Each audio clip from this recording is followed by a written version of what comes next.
when Cain kills his brother Abel, and then he wonders what to do with the body. And then the Quran says that in Surah 5, verse 31, a raven came and started scratching the ground, and thereby Cain learned how to bury his brother.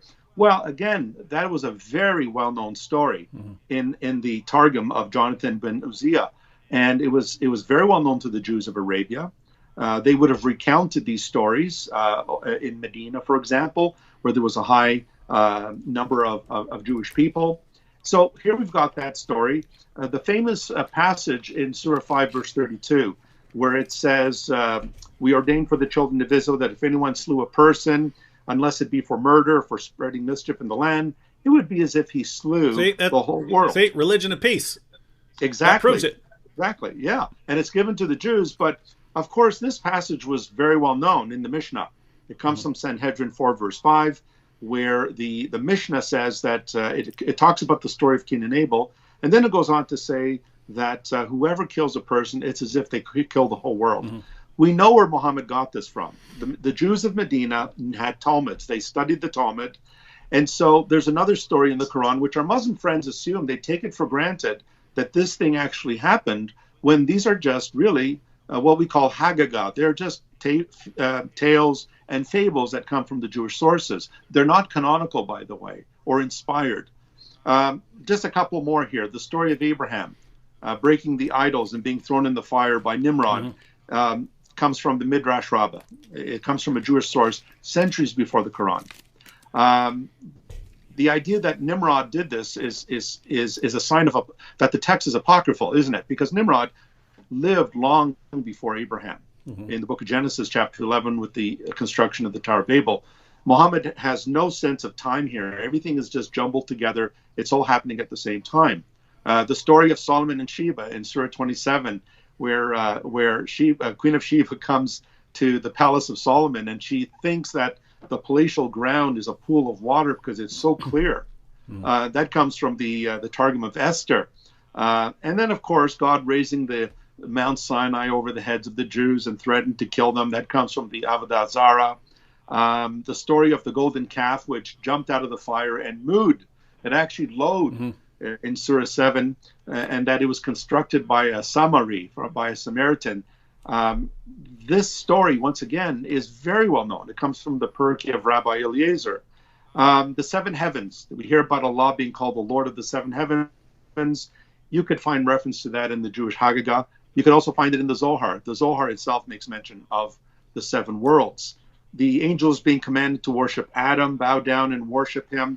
Christians knew this. That comes from a source called the Life of Adam and Eve. And on it goes. The seven sleepers in Surah 18, where these seven sleepers go to sleep and they wake up centuries later.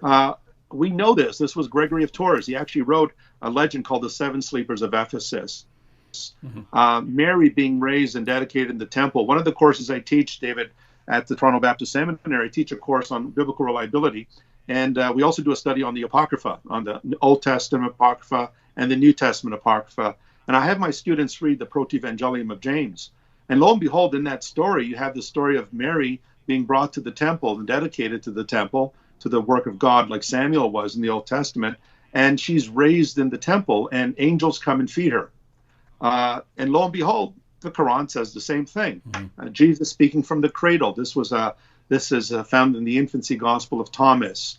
Mary giving birth under a palm tree, which is like Christmas in Hawaii there in Surah 19. We know where that comes from. It comes from the pseudo gospel of Matthew, exactly with the palm tree, with the rivet of water and the palm dates and the tree bending down. These are stories that many Christians in Arabia would have been familiar with.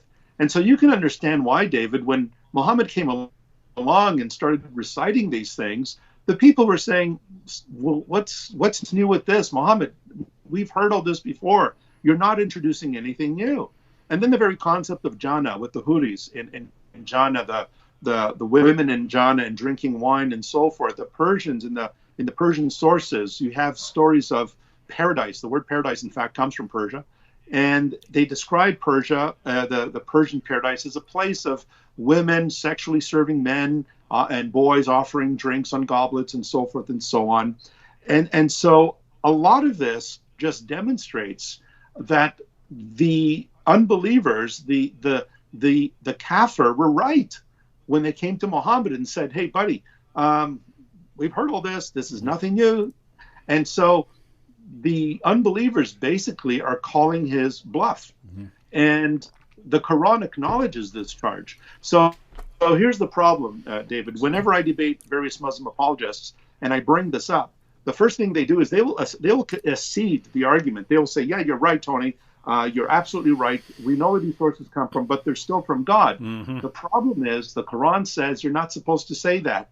The Quran says you're supposed to say, "No, you're the liars. You're the fabricators. This has been sent down by him who knows the secrets of the heavens." And therefore, the Muslim ends up violating the commands of the Quran.